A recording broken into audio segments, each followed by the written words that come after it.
Is good, folks, and welcome back. I told y'all I was not yet done with the Avatar franchise, not yet by a long shot. There was way too much in this franchise for me to just get through the retrospective series. So we're expanding it even further because welcome back to the Villain Vibes, and today I'm giving y'all my ranking of every major antagonist in Avatar and Legend of Korra, because honestly, this is a very underrated rogues gallery of people. There is a lot to look at and a lot of different villains to stack up against each other from all types of different backgrounds and vibes they give off. So, without further ado, let's get on with the show. Sage, hit that title.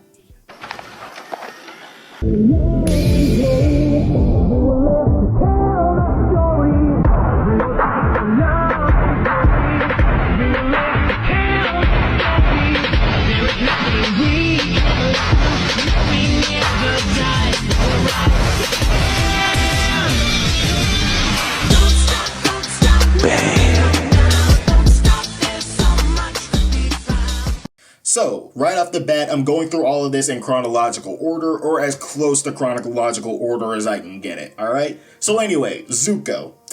Zuko is a hard one to place, because without a shadow of doubt, he has one of the best character arcs in fiction. But as an antagonist, he is very effective as this sort of rabid, sort of outlaw prince. This kid who's desperate to prove himself and to try and earn his father's love, while at the same time showing the character depth underneath that he's not a completely terrible person. He's just kind of a troubled kid giving into his worst traits to try and prove himself. So, as a character, he is iconic. But as an antagonist, I'm gonna have to put him in A tier. Now, why A tier and not S tier? Because overall, he is an S tier character. But as an antagonist, as a villain, he is A tier to me because what I'm going off of is how much are you able to accomplish, how much aura do you have as a villain, and how iconic are you in that role as a villain. And that third one is really telling right there because Zuko is not that iconic as a villain.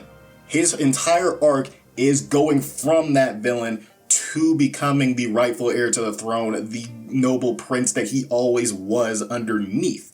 As a villain, he wasn't that effective. He maybe captured the Avatar twice. Once during the very beginning of the series when we first met him, and then again during the Siege of the North. Neither of which lasting all that long. Especially that Siege of the North, bro, you almost died. You both would have died. Y'all would have froze to death. You had no fucking plans there. The absolute peak of Zuko as a villain was the Crossroads of Destiny where he made that final decision and sided with Azula.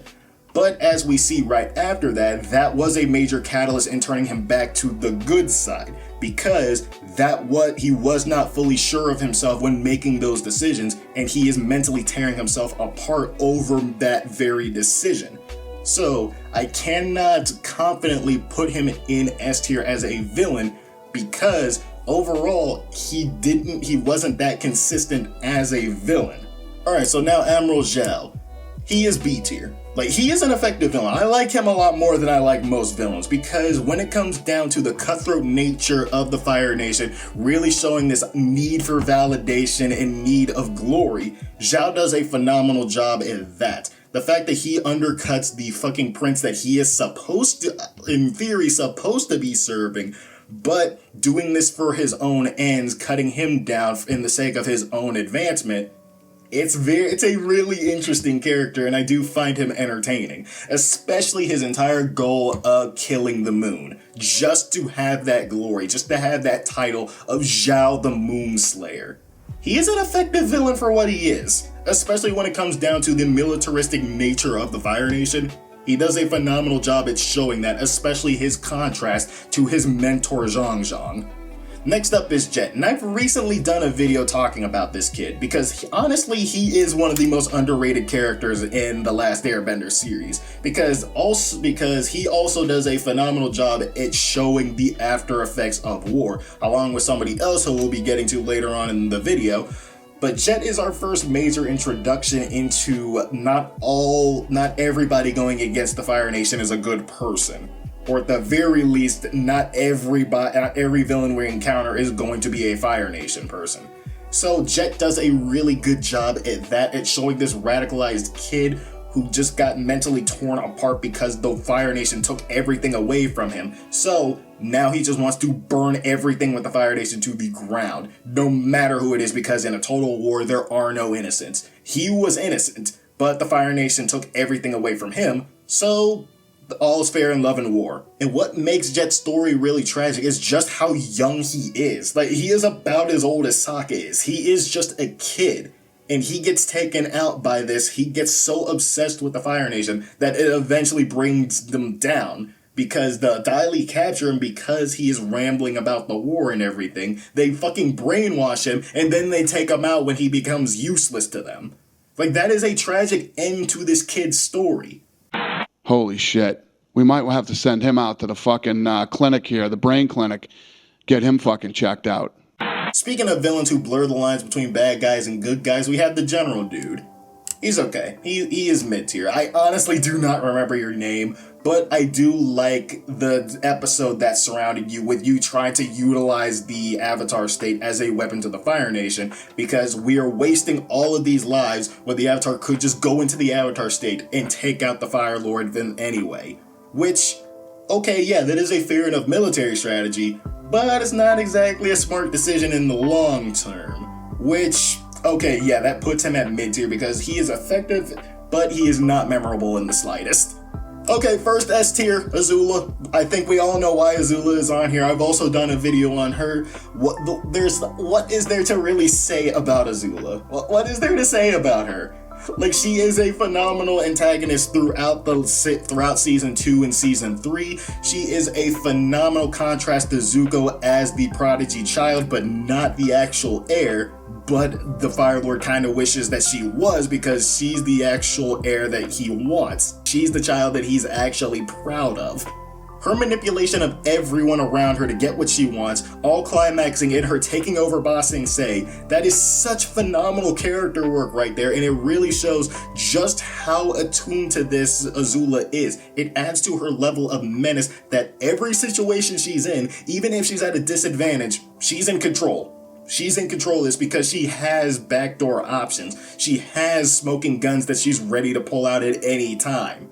Season 3 also does a phenomenal job at sort of humanizing Azula and showing that, yeah, while she is a terrible person and everything, there's still a human underneath all of this, and she is in a lot of ways a byproduct of how she was raised, because shocker, Ozai is a shit parent who enabled her terrible tendencies for his own ends, manipulating her and her brother against each other so that it makes her better. And we see the damage that her mother did in her caring for Zuko instead of Azula. And we see the more she gets isolated from her friends, the more damage that does, because she's losing control and she has nobody to talk to. So she pretty much starts crumbling under the pressure. All building up to her losing her shit before the final Agni Kai and bursting out in tears when she loses everything. She lost her friends, she lost her family, and she lost the position that she spent her entire life to prove that she was worthy of. She is such an interesting character. And speaking of Azula's friends, we got Mai and Ty Lee. Okay, both of them I'm gonna have to put in A tier. But when it comes down to their rankings, that's when things are going to change a bit. I put Ty Lee above Mai. Now, the reason I put Ty Lee in front of Mai is because Mai and Zuko's relationship didn't get fleshed out all that much.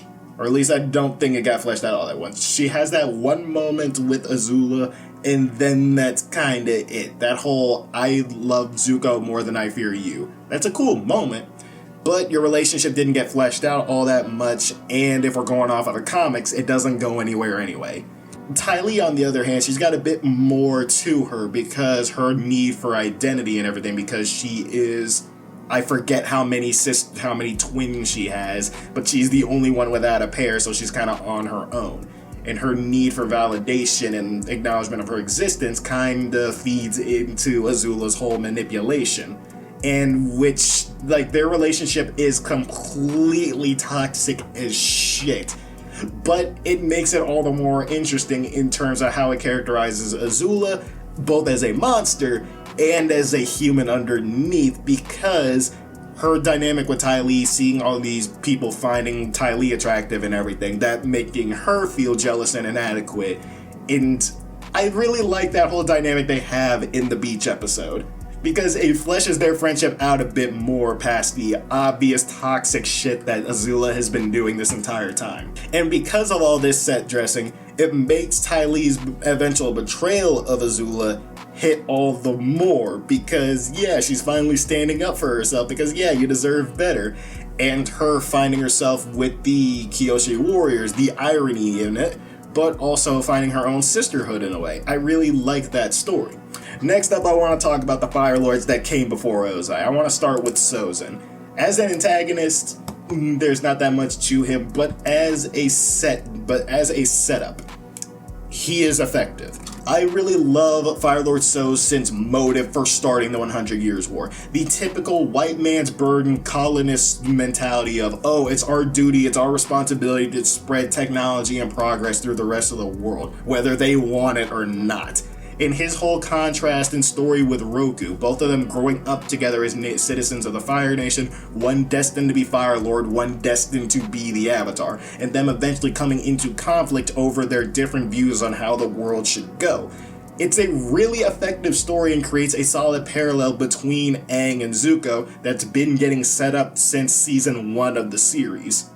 As for his predecessor in Fire Lord Sozin, yeah, he's mid-tier. There's not really much to go off of with him. He's kind of the guy that died. He's kind of that's kind of just what he is. He's Ozai's dad that died before he could pass the title on to Iroh. So there's not really too much with him. Like, as far as just continuing the war, probably being the guy who sent the waterbender, who sent the Southern Raiders down to take out the waterbenders and everything. That's pretty much all to his name. But I do like that he's at least consistent. There's not really much to go off with Fire Lord Azulon, like he's the guy that's here before Ozai is. But I do like how cold this motherfucker is, and like, yeah, you expect me to pass over Iroh, my firstborn who has just lost his son. So here's what we're gonna do. Maybe you should kill your firstborn son, then you'll understand what Iroh is going through. Then I will consider making you my heir. And the fact that Ozai actually considers it, but we'll get to it. We'll get to him later. But really, all Azulon is set up for Ozai's rise, and as such, I can't put him any higher than mid tier. And next up, one of my personal favorites, we got Long Fang and the Dai Li. I fucking love season 2 of Last Airbender. I love the City of Voices and Secrets. I love it. No, don't like that. No, don't like that. I love the Dai Li as this CIA force that basically influenced the monarchy from behind the scenes. Everything that goes on in the capital city, it's gotta go through them. They're the ones in actual control of Ba Sing Se, and for the sake of safety and security, nobody finds out about the war. They have to stay in control all the time. They have to censor everything, every information coming in, everybody coming in. They got to keep up all of these societal implications, all of these separations that keep Ba Sing Se moving. They are the ones in control of all of it, and they will do so through secret police actions, kidnapping folks, brainwashing folks, whatever it takes to keep the masses under control. This is such a phenomenal job of what I said earlier, setting up more villains who weren't just firebenders. This adds so much intrigue within Ba Sing Se and sets up for an eventual revolution that will take place in the Legend of Korra. And even when he's put in prison, Long Fang is still in control because the Dai Li follow his orders. They follow him, and eventually this sets up the perfect infrastructure for Azula to come in and put herself on top of. They do such a phenomenal job with the Dai Li in creating this antagonistic force. And because of that, I have to put Long Fang at high A tier because he's honestly one of my personal favorites, solely because of this level of control. The next guy is up here solely because I like him aesthetically, and I cannot in good conscience put him any higher than the bottom of effective tier, but really the only reason he's on here, like, I don't even remember this man's name. He's the warden from the Boiling Rock. That's what he is. Like, I just really like him Because he reminds me of King Booker. That's what he is. He aesthetically looks like Booker T. He looks like King Booker. And I cannot, for the life of me, put him any lower. I can't not acknowledge this man. He is effective as the warden of the prison that has not been broken out of. He's effective at that. He is effective. And all hail King Booker. Come on now. All hail King Booker. Can you dig it, sucker?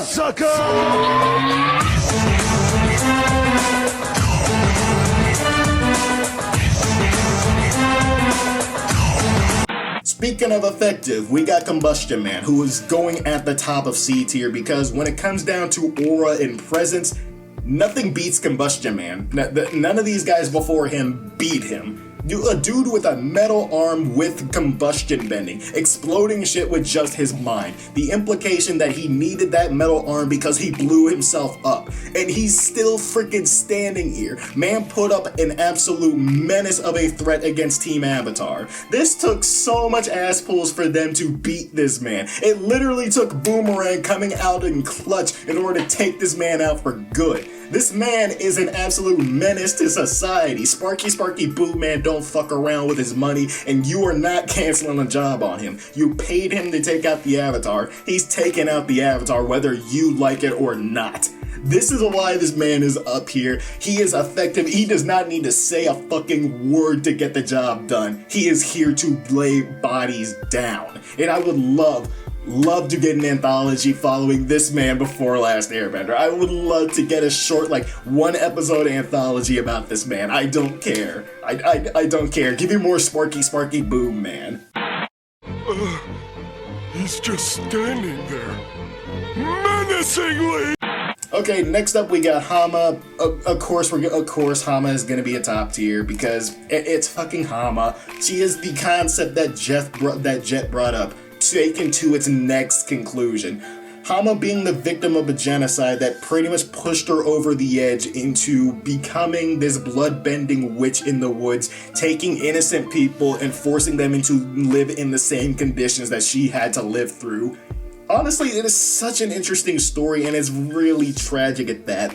I stand by, if she had not lost her shit in prison, she would have been a White Lotus. She would have been, because her control of water bending is ridiculous. Bending water out of thin air, pulling it out of plants, figuring out how blood bending works, being the inventor of blood bending. She is an absolute menace, but with her backstory, you at least understand how she became the person that she did. Like, she completely lost everything. She lost her home, damn near lost her identity, and she lost her sanity. So now she's trying to hurt the people who hurt her, regardless of the morality of it or not.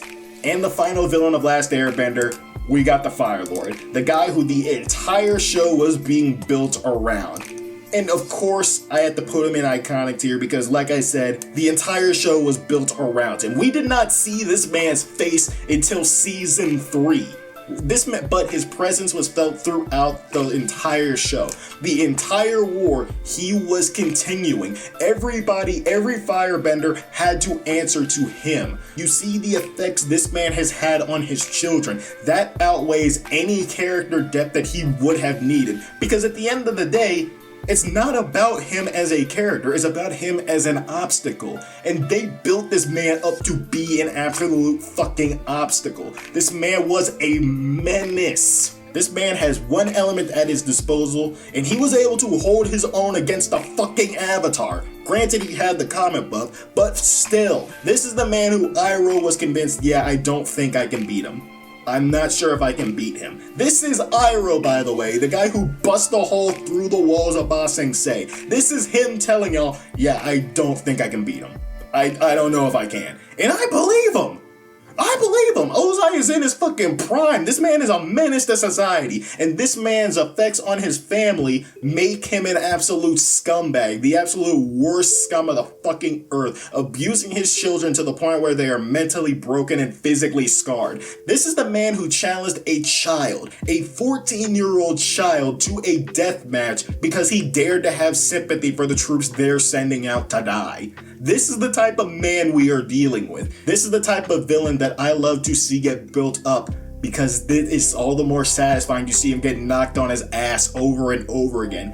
This man running away from a fucking child. This is the Phoenix King. This is the self-professed master of the world. Through sheer presence, through aura, and through build-up, Ozai is a top-tier villain. Ozai is a top-tier villain, and as you're about to see, he outranks a lot of characters who have a lot more in character depth than him. When honestly, sometimes you don't need all that. Sometimes it's just fun to see a Disney villain get his ass kicked.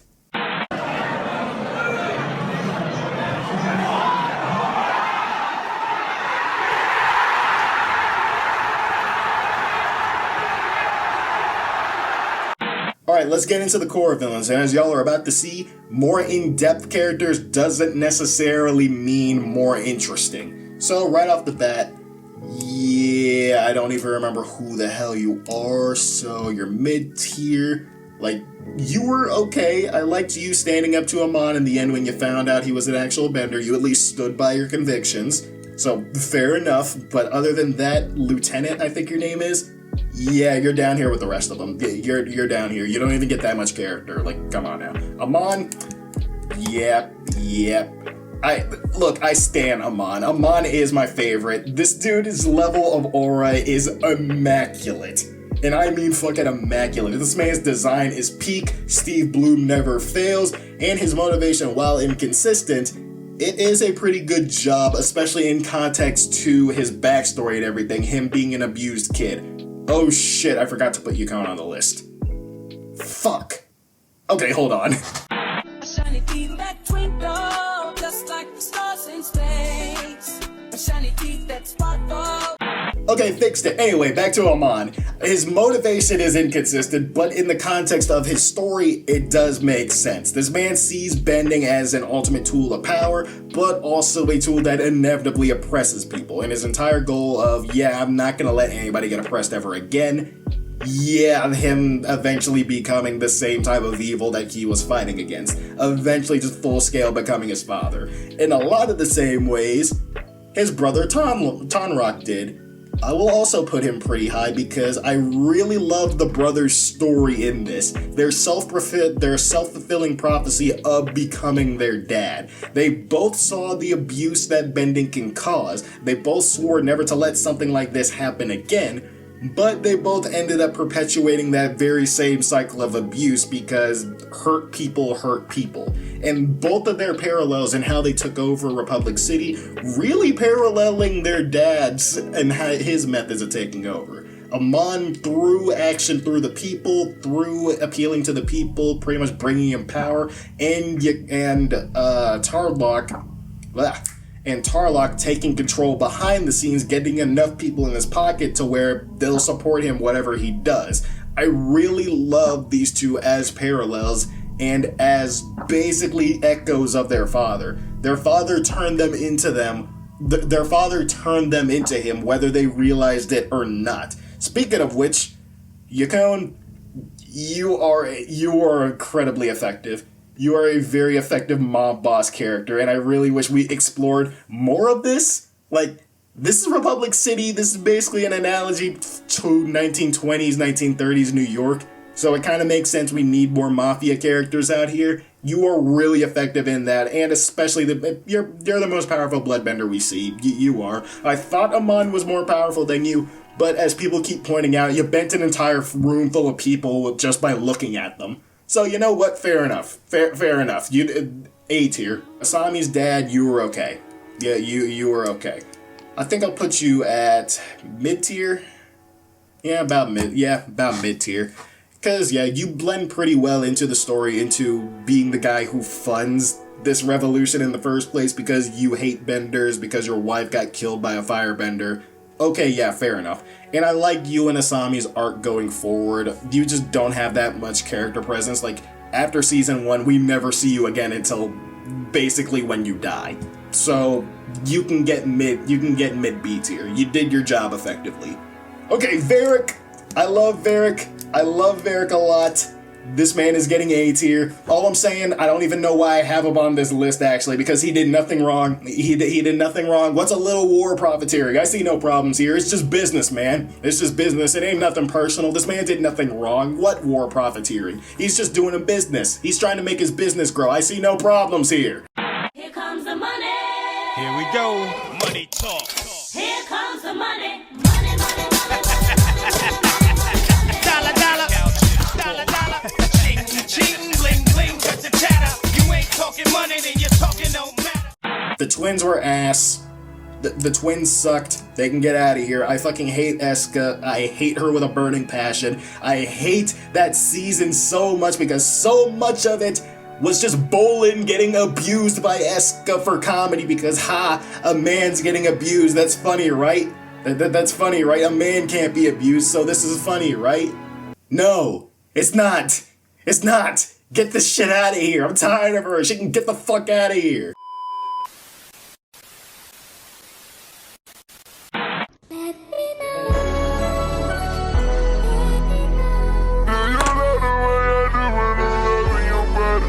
Okay, I blacked out for a second. Okay, Unalak.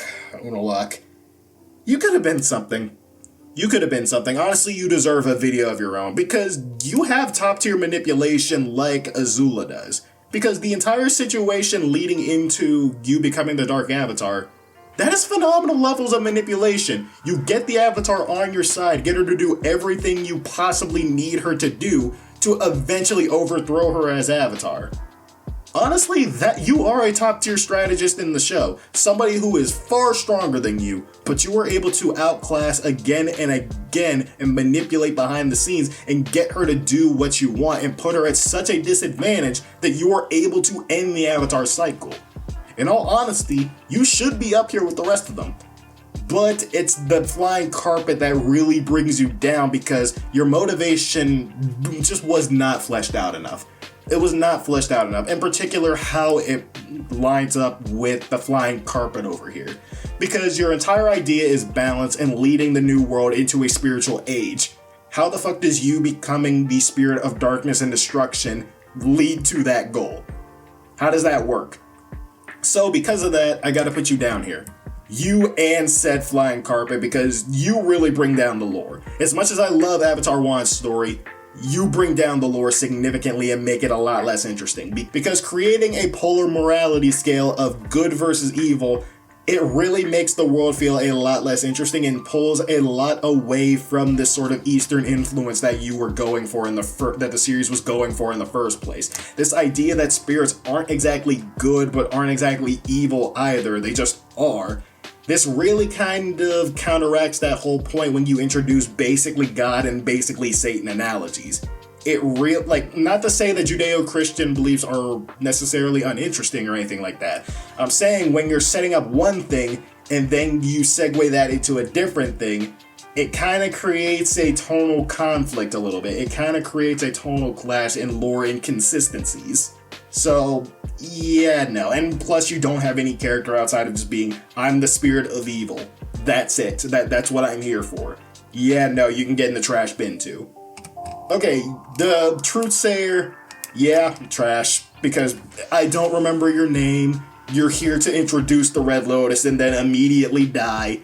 So, you did your job. You know what? No, you don't deserve that. You don't deserve trash. You can at least get in the mid tier because I don't remember you. So you know what? Fine, whatever. Okay, the Red Lotus guys that aren't Zahir. So Ghazan, Pali, and Minghua.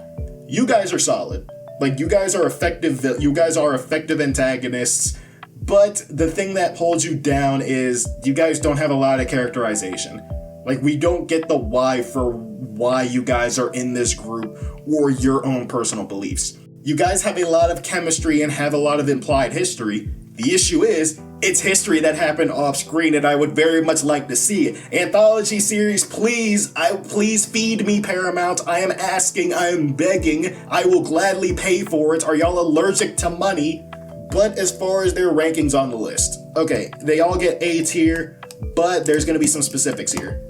Ghazan and Minghua, y'all get kind of mid, kind of low down because I can't put y'all above Varrik. And Pali, you at least get a bit more implication. Like, you have a bit more implication of a character, because there's at least some implied history with you being under a warlord that Zahir saved you from, so I'm assuming you were like the warlord's attack dog. And I really want to see that history. Like, jeez, guys, that's all I want! Hold on, let me reshuffle this list a little bit, because, yeah, you guys kind of... I love you too, but, yeah, no, y'all are not beating this group. Y'all are not beating this lineup.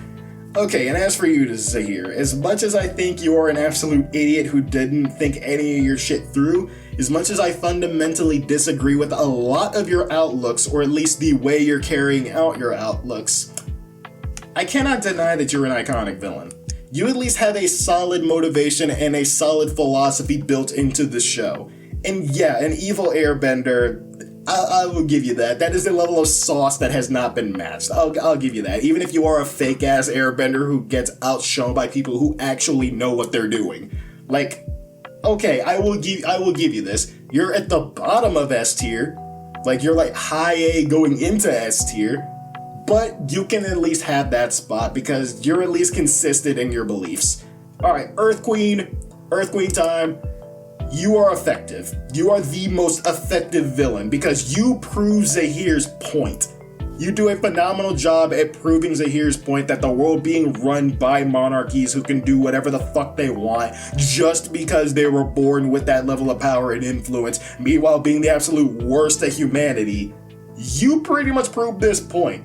Like, you do your job phenomenally of being an absolute bitch who got everything that she had coming to her. You do a really good job of that job. Like, you go down not because you're incompetent, but because you are just the worst person in the world. Seeing it as your divine position to forcibly conscript innocent people into your military because it's their honor to serve their kingdom, i.e. you.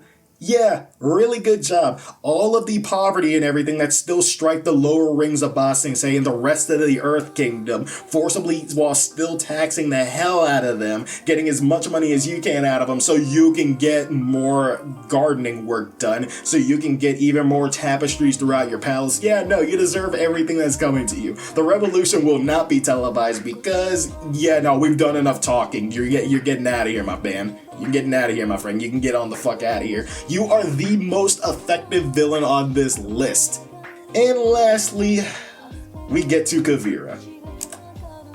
Honestly, I had low opinions of you at first because originally I did not see you as all that deep. You were just another dictator that came around. You were basically a sauceless version of Ozai. You were Ozai with a lot less buildup.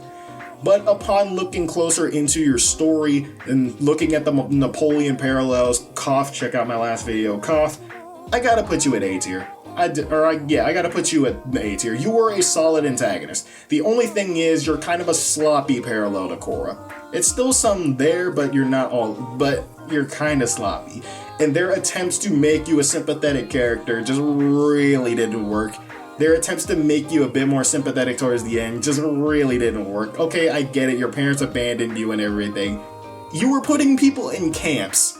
You were putting people in internment camps. You were creating a fucking nuke to take over a city. Like, I'm not gonna feel bad for you. I'm not gonna feel bad. Just because you had a sad backstory doesn't mean you get to be a shit person. I'm sorry. Democracy is non-negotiable. So, I'll put you, you know, you can be at the top of A tier, or you can be top 3 of A tier. I'd say this is a pretty solid list. Yeah, this is pretty solid.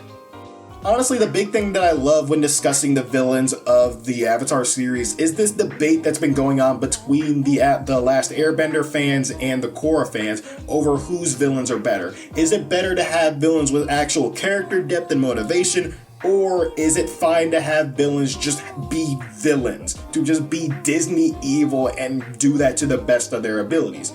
Because honestly, I can see both ends of the Sequoia. I can see both ends of that. Because in a lot of ways, trying to force character motivation and philosophy kind of took away a lot from The Legend of Korra because that required a level of thinking that the writers just didn't get that deep into. While a lot of Korra's villains have really interesting philosophical standpoints, They don't go all that deep into it beyond surface level because that required deep diving into it and planning the series out more than Nickelodeon was giving them. Meanwhile, with The Last Airbender, a lot of the villains feel one note and beyond motivation, beyond just being evil, but they're effective in their presentation as evil. Like I said with Ozai, it's less about him as a character and more about him as a force of nature. That's what he is, and that's what he does best. The key to his motivation is just he's a bad guy who wants to conquer the world. That's all he is. He's a guy with a god complex. That doesn't need to be any more than that. His effects are his effects on the world, i.e. all the other villains we see on here like Hama and Jet, and the effects on his children and just what that level of damage did to them, which only makes us hate Ozai even more and want to see this man get taken down because of what he did not just to the world, but to his own family. That is really it that I find more interesting than a lot of these villains who have deeply entwined motivations. But in a lot of the same ways, I really love the revolution that Amon causes when he takes out the Earth Queen, and I love the self-prophecy Amon and Tarlok end up falling into because of their dad.